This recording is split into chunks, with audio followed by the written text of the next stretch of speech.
Hey there, Walt here from Walt in PA, and today I want to talk about this bad boy, my 2018 Honda CB650F, because, you know, it's not a very popular bike, so there's not a lot of people out there that have them, and it's not an abundance of videos out there on YouTube. And in the event that you decide to buy one, or one kind of catches your eye, you know, you may be wondering, you know, is it worth it? Is the CB650F something that you should consider buying? And I'm going to try to answer that question right now.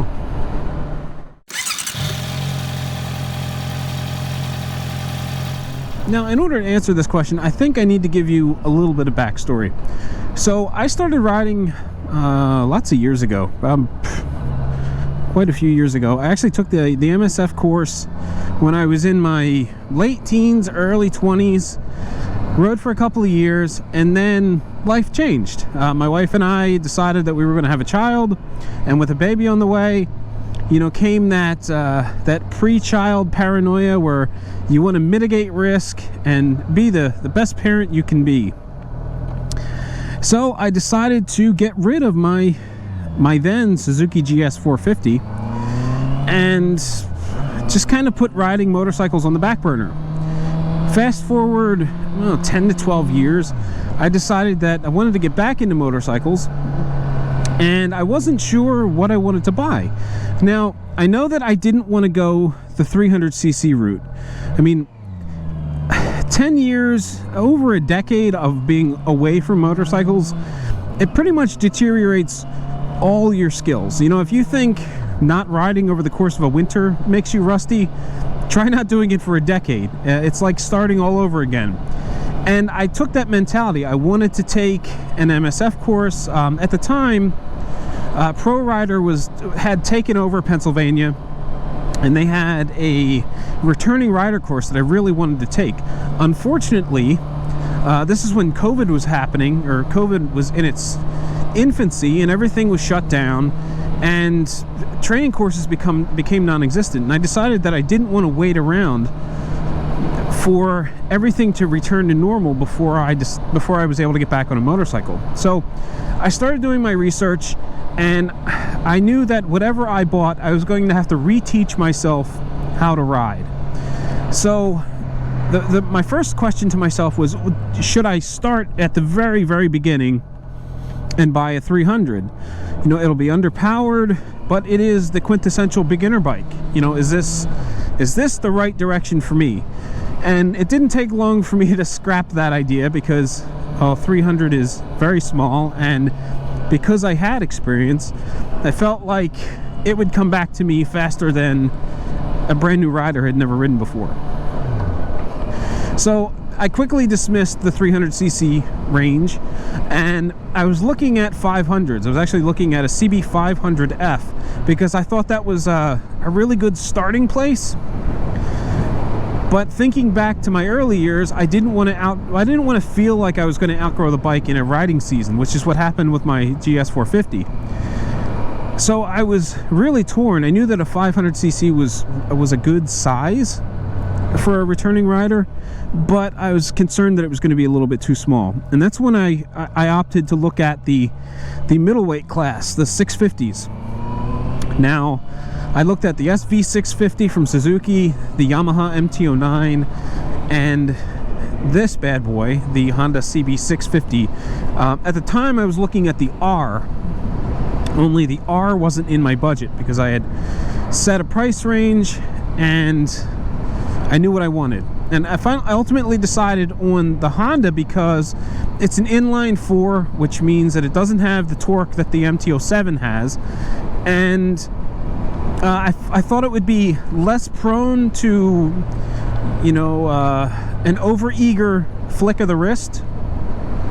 So I felt like it was a more friendly option in the middleweight class. And ultimately, I decided to pull the trigger. And this bike has been absolutely fantastic ever since I bought it. There was one minor issue, which was my dumb fault. A rock had gotten into the cooling fan, and it was making this awful racket, and I was concerned that like the whole bike was going to blow up. This must have been like 35 days after I bought it, and my 30-day warranty had elapsed. But you know, I took it over to the dealership, and they made me feel like an idiot when they flicked the rock out with a pen, and we were back in business again. And besides that, everything has been great. The 8,000 mile service was a little on the expensive side because I needed tires. I replaced the stock Dunlops with Continental Conti Motions, which when I first got them, I felt like they rode a bit hard and it was kind of uncomfortable, but I've gotten used to it at this point. But the power delivery's been great, the reliability has been great. The only thing that leaves me wanting is in the tech category. This bike is pretty basic. And the upside of being basic is that means that's less things to break. You know, it doesn't have ride-by-wire throttle, it doesn't have traction control, it doesn't even have ABS. So if you eliminate the electronics from all of those various things, and you have a bike that is more friendly for the DIY repair guy, which I'm not really, but I'm happy that I have that option. And you know, it's just one more electronic component that can't break. Now, when I purchased this, or when I was making the decision to go this route, there wasn't a lot of information out there. So from what I can gather, this is a replacement of the very popular in Europe Honda 600 Hornet. And when it evolved into a 650, it was slow to come to market here in the US. So when I started looking for shootout videos of all the various middleweight bikes, the 650F, the Honda CB650F was notoriously missing. And from what I understand, the rationale behind that was it just simply wasn't available, so it didn't make any of the shootout videos, which kind of sucked. Now, I don't own an MT-07, I haven't spent any time on one, I don't know what the power output of an SV650 is. So I really can't tell you how this compares performance-wise.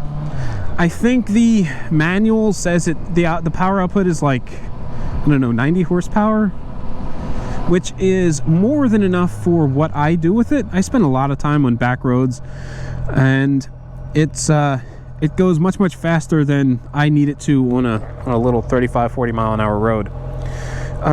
It handles highway speeds without much issue, although you do feel like you're stretching it out a bit. You do have to wind it out. You get kind of high up in the rev range, which maxes out at 11,500. Because it's an inline 4, it doesn't feel like it's got a lot of power down low. You really start to feel the power output when you start to wind the engine out. Price-wise, I think these are actually on the high end, and I'm not entirely sure why. So when I was looking at the 650R, I want to say at the time the 2020s were, I think, $9,000 or so. And the MT-07 and the SV650 were both considerably less. I want to say they were probably in like the 78 to 8,000 range. So on the surface, it looks like the Honda has less options for more money. Also, I think it's a bit heavier than the other options. But, you know, someone has to pay for the Honda name, the brand recognition, the reliability of the company, the reliability of the product. And I feel like you get what you pay for. I haven't had any issues, and overall, just really happy with it. I don't remember what the service intervals are off the top of my head. There is the first service, I think there's another service, then the 8,000 mile service I took care of, or I didn't personally take care of it, I paid the dealership to do it, and it set me back, with tires, it was close to $1,000. I want to say the service was maybe $500, and your mileage is going to vary depending on the dealership you take yours to, and you know, their hourly rate and such. Now, it is worth noting that the 650F was short-lived. It seemed to be replaced pretty quickly by the CB650R, which I was considering. And the biggest difference is it doesn't have that Transformer-esque front end. The 650R is more of like a Neo Cafe style. But one of the things I loved about this book from one of the things I loved about this bike from an appearance perspective was the headers. You know, the 4 headers drop down off the front and they just look beautiful. I love the bronze accents. You know, the engine's got some brown accents on it. The exhaust is coated, so it's got like a brass sort of look to it. I don't know what it's coated in. I feel kind of like an idiot now saying that it was coated, but all in all, I think this is a fantastic bike. And especially if you are in a position like I was, where you're looking to get back into motorcycles, I don't think you should be intimidated by the CB650F if one is available. You know, and I think if you can get one for, I paid right around 6,000 for mine, like 6,000, 6,200, something like that. If you can get one in that price range, I think it is really worth considering. Not many bikes out here today. Lots of cars though. I think we're gonna stop in to Martin Moto, friendly neighborhood dealership. Big place. I think they've got, they were advertising like 250 bikes in stock right now.